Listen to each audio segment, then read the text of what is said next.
Hi everyone, welcome to RnP Cricket Insights, yet another episode. This time it's going to be an analytical discussion on Sri Lanka versus West Indies ongoing ODI series. And they just concluded the T20 series as well, where Sri Lanka won that one comprehensively. Hi Rakita, welcome to the program today as well. I hope that you enjoyed the matches today. Yeah, very well. So that's a great chase by Sri Lanka. So we were bit fortunate to bat in the chase the runs down in the wet condition, and so it's all in all, it's a good start to a series, and we are hoping to finish it up strongly as well. So let's Yeah, hope. exactly. Yeah, I think it's a rain hit game, but ultimately it was a great, interesting game as far as the spectators are concerned. So it has been a remarkable ODI debut for Nishan Madhushka, who has been playing some Test cricket or the Red Bull cricket mainly for Sri Lanka. So he made his debut and he hit a wonderful 50 yesterday in a chasing course. And also, it was a great captain's knock by Charita Salanka under pressure. And currently, he's averaging 50 in this calendar year as well when it comes to ODI cricket. And then a wonderful innings by Sheffron Rutherford. Unfortunately, he couldn't hit 100. Rain disrupted his inning as well. And also, I think West Indies innings and the target got dismantled with the unexpected rain. Um, Finally, and yet again, Moti, the lonely fighter, yet again for Windies when it comes to the bowling. So he delivered yet again for West Indies in the first ODI as well. Ultimately, Sri Lanka won the game, and that was a great chase. It was a Duckworth Lewis related game.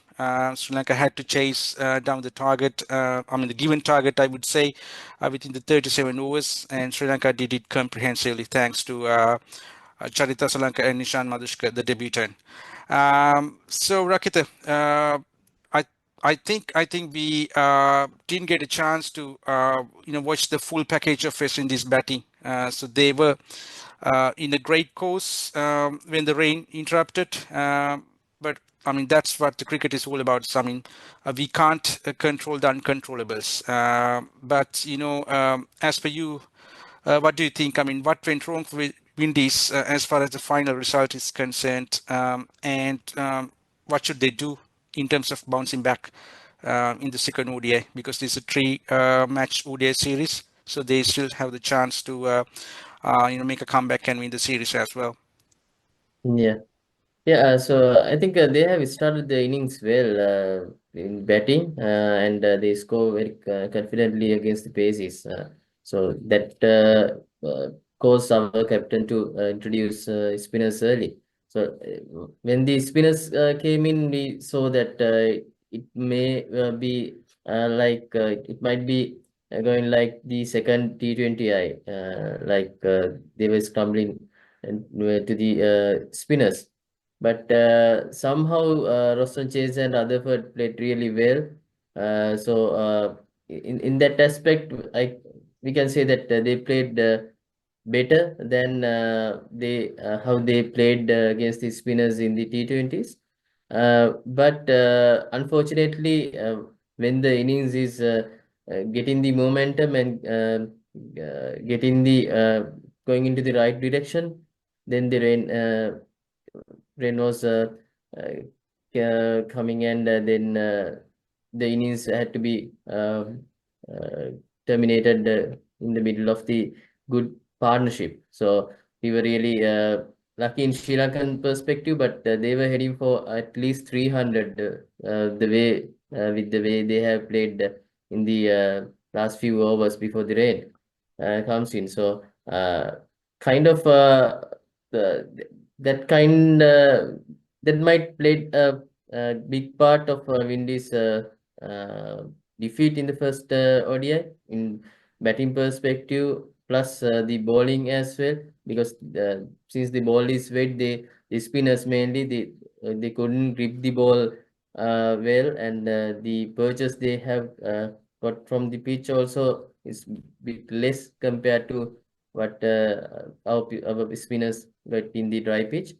And also the we have seen a lot of wides have been bowled by the paces as well. So all in all, yes, the rain played a big part, but we can't deny the way that how well our middle order batsmen played against all the bowlers. Uh, so all in all, rain is one factor went wrong for Windies, and the way they have bowled also, I think they could have tried to minimize the damage by bowling dot balls and try to build up pressure with that. They have given away a lot of boundary balls, and that's why they couldn't persist with the pressure they have initially applied to our batsmen.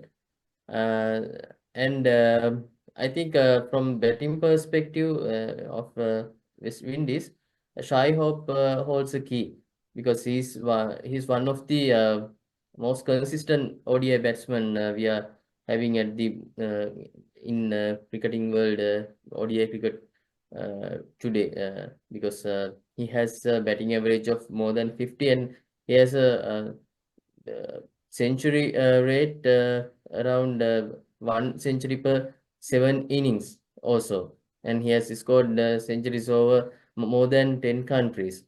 So he's a Yeah, great ODI I think this is an player. unknown. Yeah, Yeah, I think this is an unknown factor for many spectator, right? So I mean, when it yeah, comes to ODI cricket for West Indies, it's down and out. So people think that they don't have great batters, but they have a batter in Kohli's yeah, caliber when it comes to ODI. Yeah, so yeah, exactly, he's kind of an unsung exactly. hero up to this point in time, I would say. Yeah, I think what was lacking from his perspective is his strike rate. His strike rate is around 70s. Mm. That's why the people didn't realize that he's that kind of a player.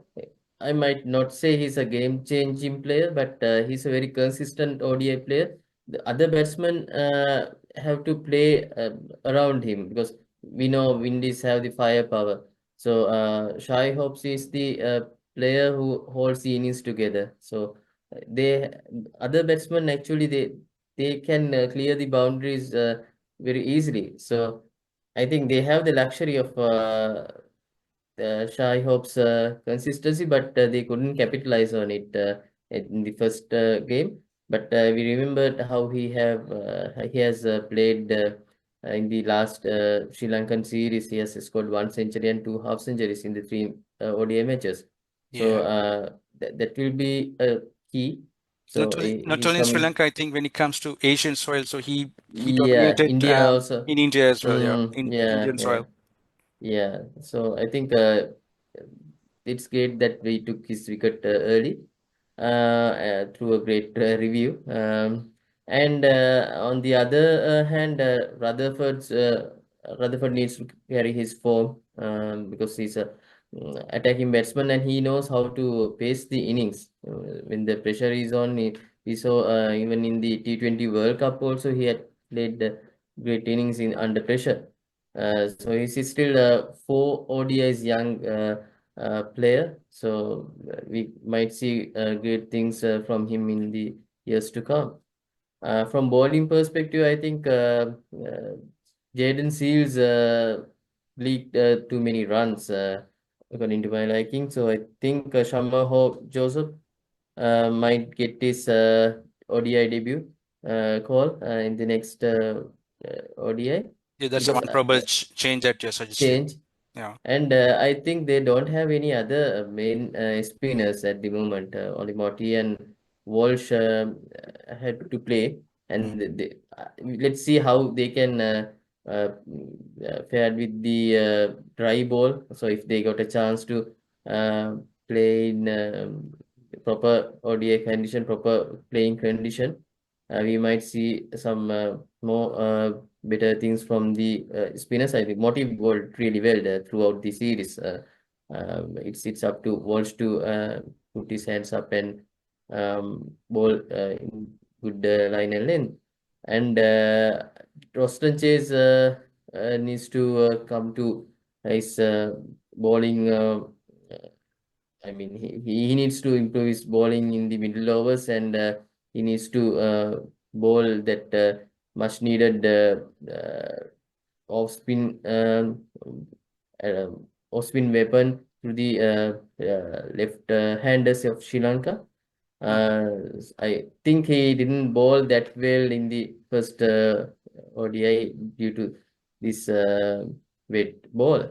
mm. But those are the only spinning options they have at the moment, and Yeah, but we, I saw, I mean, a slight improvement of Chase because when it comes to I mean, T20s, he was not actually, I mean, I'm spinning or he didn't try to spin at yeah, all. So toss, he was just yeah, firing. He was just firing yeah, at the ball. toss, But yeah, yeah, yeah, but I saw yesterday he was bowling, some toss, spin. Yeah, tossed up. I yeah. mean, kind of loop, and then he got that spin.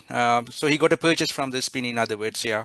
Yeah, while getting that spin, he actually dropped short some deliveries, so that Mm. helped our batsman to hit him over the fence through the mid wicket mainly. So yeah, those are the probable changes. I think only one change they can go for that is the replacing Jaden Seals with Shamar Joseph. But other than that, they don't have any choice in spinning attack, so they have to stick to this lineup and play positively and hope that the things will come to play to their liking.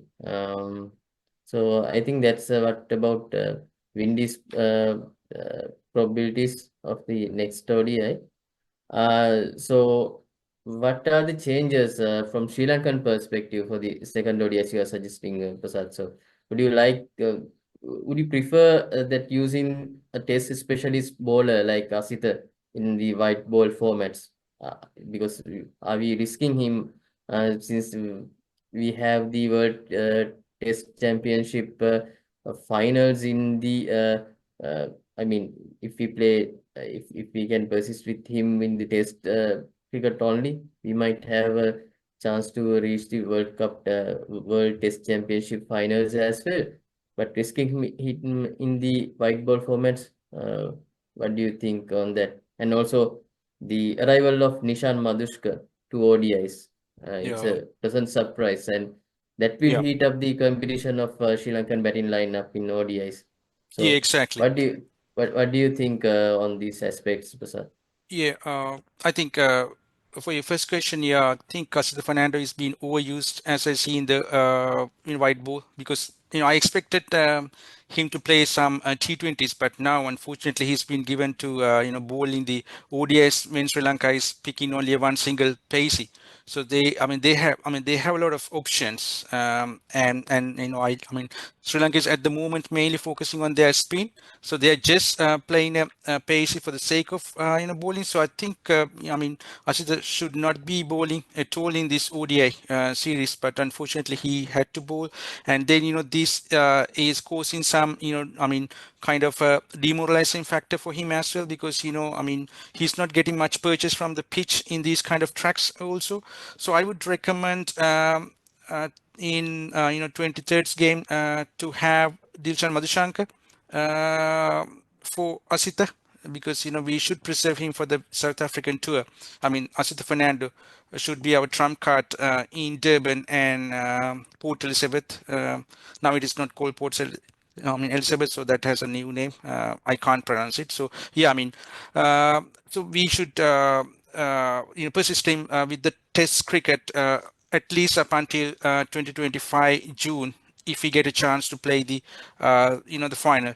So I think Dilshan Madhushankar is in the squad. I think he should get the chance because he will be creating some angles to the right-handers as well when the king will be going after the Mm, bowling, so then he will be a good option as well. See, and then also he can bring the ball back into the right-handers. So I think his options would be much handier in these tracks. So I think Asita should be replaced by Dilshan Madhushankar due to many reasons. And also when it comes to the batting, so I'm not sure still about Pathim's resumption.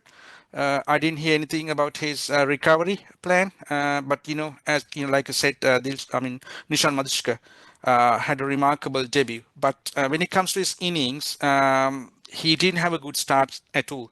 Uh, he got some momentum when when his captain gave him some opportunities, and when when he saw that captain is going after the ball, and then he picked some momentum and played. But he didn't have a good start. But when he set, we all saw that he is a capable batsman.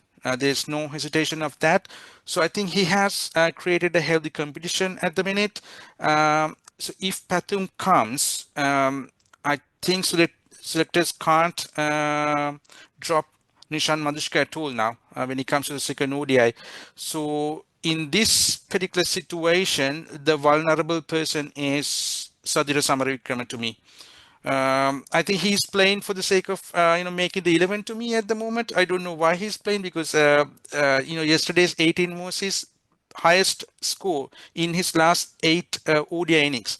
So he's not up to the level at all to play in this international level with this form. He has a class, he has the technique, but what is lacking at the moment is the intent and the temperament. So when a guy doesn't have the intent and the temperament, they can't play cricket. They can't play the competitive game in the highest level. Even though a person doesn't have a good technique, but if he has the intent and the temperament, they can, go after the bowling. But this guy has lost that. So we saw lastly a very good 100 from him back in last year. I think, more than a year This ago. time of the year, no? Yeah, this Yeah, time of the year last year. He yeah, was in the the Hyderabad. he was in prime form, and I think Prime along form, with yeah. Sal Prime form, but Mendes, yeah, but yeah, if you analyze his innings, even in that era, in some tricky conditions, he didn't serve for Sri Lanka. So every now and then, when it comes to Sri Lanka's two occasions where Sri Lanka got bowled out for 50, he was a part of it, so he couldn't do much to negate yeah, that but swing either. But when it comes to his form, that was superb, back then, yeah. and he hit some 50s, good 50s as well. So And nothing Asia is Cup taken. also he scored well, no? In Asia Yeah, Cup also he yeah, scored the preliminary 90s rounds, and yeah, preliminary rounds, yeah, he did yeah, well. So, having considered all these things, I think if Pathum comes, so I think he will be the person to sit on the bench for the next game. Where I think then Nishan Madhushka might get an opportunity to play number three or number four. I'm not sure about Kusal Mendy's preferences, whether he's okay to, drop one slot down to play number four. Otherwise, Nishan Madhushka will be given the chance to play number four slot because there's no, point in, letting him to play a number six or seven. So he's not a lower mid loader batter at all. So at the minute, Kamil Windies is batting also at number six or seven. So that is not doing good for him as well as for the Sri Lankan cricket. But these are now the competition that these batters have created. So it's a very healthy competition at the moment, and also so while Nishan Madhushka has knocked the door, and while he has come into the side, so we already spoke about some players, right, Rakita, in our Rocky on the Blocks. So they are also knocking the door at the moment. So it will be a matter of time. def So those yeah, guys will be getting the chance. Yeah, but I think having a lot of batsmen that we are thinking that they are in good form, but we are filling up the batting lineup with the same sort of players. I mean, same caliber of yeah. players. There's no power hitters in the lineup. So I prefer if Madhushka comes in, if he's slotted to the opening slot, and if Pathum is recovered. Pratham has recovered and come to the team, then he must play the opening role, and Padushka or some other opener. I think I it's a know, tricky decision and because Avishka dedication, Fernando. Yeah, because tricky Avishka decision. Fernando But is. if yeah, but that's how the team composition should build up. If there's no place for him to play until Pathum is getting injured, then let it be. Like when they say wait till Vanidu is getting injured or Vanidu Hmm. is getting a rest. So that way only we can build up a proper ODI team. Otherwise, we'll build up all the same sort of same caliber batsman with the whole up to number 7 or 8, and if you find a good track where the pace in the innings is more very critical, and we need to score more than 10 or 12 runs in the last in the death overs. In that sort of a scenario, we might be in trouble. So we are still Yeah. playing to our strength since we have the home advantage. I think, But yeah. I mean, the better way to explain that one is all these, guys are stroke makers. So you're talking about some mm, hitters. So when it comes to yeah, we hitters, I don't think, have hitters. yeah, we don't have hitters at all. I mean, we One in only this had, all. no, Vanidi cannot be classified as a hitter. He's a Yeah. bowler, can bat. But I think Chamida Wickramasinghe is the one who was selected as a hitter to replace, Dasun Shanaka, because he's a batting all-rounder to me, or a genuine all-rounder rather than a bowling all-rounder like, Vanidu. Mm, So I think we should groom him then for that position. In that case, one batsman has to be omitted then out of the yeah. guys that are playing at the moment. So Mm, that's up to the selectors, but I don't think that that will happen in next two games. But that is something mm, to be looked at before our New Zealand tour, where that we have to play some white ball cricket in New Zealand in good batting tracks there during the summer. So there will be some good batting tracks with some shorter boundaries, and we will yeah, be and given even 350 targets either. yeah, and then one other probable thing plays Milan Ratnayaka. So we saw that he is a good hitter to the I mean against the spinners. He was trying to go after them and getting some hitting some sixes as well. So why not Yeah. build up a competition between Chamindu and Milan and get the better use of these two, because Milan's age is now. I think around 30, 28 or something. And Yeah. if we kept him to play only the test outside the Sri Lanka, and we might waste his age, I mean talent to his Hmm. age, and we couldn't get any. We actually get a Yeah, but better use of him. that's a good point, but I'm not sure about his hitting abilities, consistent hitting abilities, because I saw him Yeah, as a yeah, good stroke maker also. When the ball comes yeah, nicely, he's a good stroke maker. So every now and then he tried to hit. That was his perishing moment as well. So he hasn't done that clean striking as a slogger to replace what we are talking about. I mean, a hitter like Tisara Pereira that we had, and then hitter like Hardik Pandya, hitter like Stoinis. I don't think that we have such a guy at the minute at all in our domestic circuit. mm, As you said, we can groom him. So these are the factors, or the points that our high performance center should think of, and they should think of as small scopes and scenarios like this, and then they should groom people. So otherwise, I mean, straight away based on the assumptions, we can't put. I mean, when they are not having yeah, some yeah, that's stats, right. because I don't see some in such strike rates of Milan Ratnayaka in the domestic either. Yeah, the So that's a the risk. the Yeah, the funny thing is when he scored his debut half century, he didn't have a score to match in first class as well. I think he has only on He had one or two half 350, centuries, 350s. Yeah. 250s, but he Yeah. didn't go past Yeah. 60. So True. Correct. we can Yeah. see some people some people like to handle the pressure in playing international cricket rather than domestic. Yeah. Actually, I think he has already proven that, he has a good head on his Yeah, shoulders. So yeah, I yeah, mean, these are the points that, the high performance mm, centers along with the selectors have to think of. But at the minute, I think they have only considered Chamidu Wickramasinghe as a hitter, but I don't think that he will be given a chance to replace yeah, these yeah. so-called batters.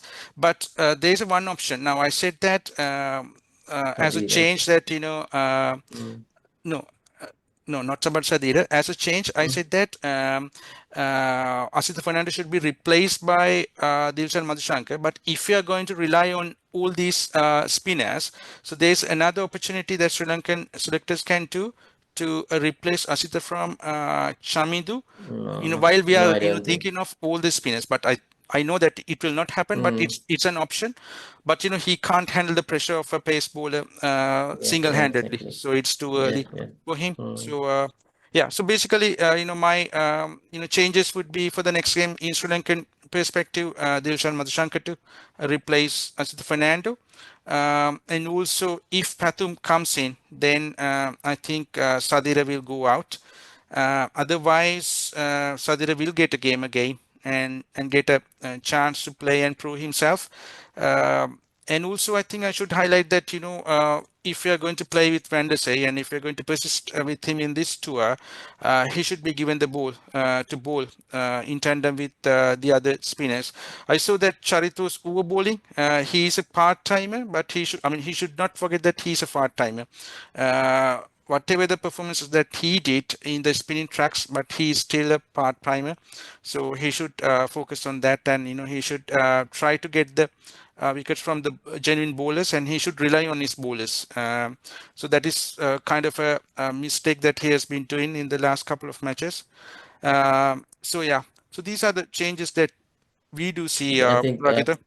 Yeah, I think for Charit's benefit, I think he tried to cover up the overs that bowled by Janit Dienage and Sita Fernando because the paces uh, didn't seem to be threatening enough. So that's why he had gone for that option. But Yeah. I also think that bowling out Then his overs is too much then of a Yeah, then he yeah. has to work on the bowling in the nets, because I mean Sri Mm. Lanka is clearly missing Dhananjay Silva's these part-time abilities. He was the best Yeah, part-time bowler after Dilshan, TM Dilshan, but unfortunately he is not a batsman to play in this white ball in the current demand. So that's why. So I think either Charit or either Kamidu, so they have to improve their bowling skills to bowl in the genuine tracks, because they are good in the spin tracks, but they have to uh, be up to the mark in terms of bowling in the good yeah, batting tracks as well. yeah, and I think we are still not we have not tested Dunit Ellalage as well in trying conditions. So all the way he was lucky to play in spinning conditions in Sri Lanka. So Yeah, the more challenges are ahead for him. So we need to see we'll how see. he'll handle the pressure and the line Yeah. and length CS bowling. It's Yeah, he very has to show difficult. us all those things in 2 months' time in New Zealand, in Exactly, some batting exactly. tracks, some and with some shorter boundaries. So even the miss Yeah. hits can be going to Mm. six in those grounds. Yeah, I think that's pretty much it. And I think we hope that Sri Lanka will perform well the next ODI also, right, Rakita? But at the same Yeah. time, we do hope some competition from the West Indies, and they clearly are capable of doing that. And they were up to a great total yesterday. Unfortunately, the rain came and interrupted their the momentum, and then Sri Lanka capitalized on that.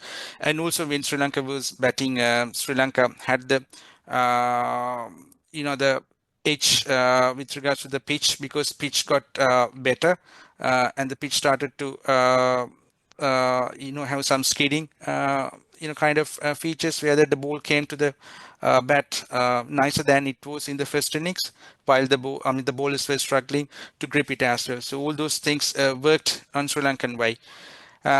So yeah, I think that's about it. So we look forward to be with you all after the series as well, or maybe after the second ODI game. So till that, thank you very much for listening to our podcast today as well, and thanks Rakita for being with me today as well. So we look to be with you all pretty soon. Till then, bye for now.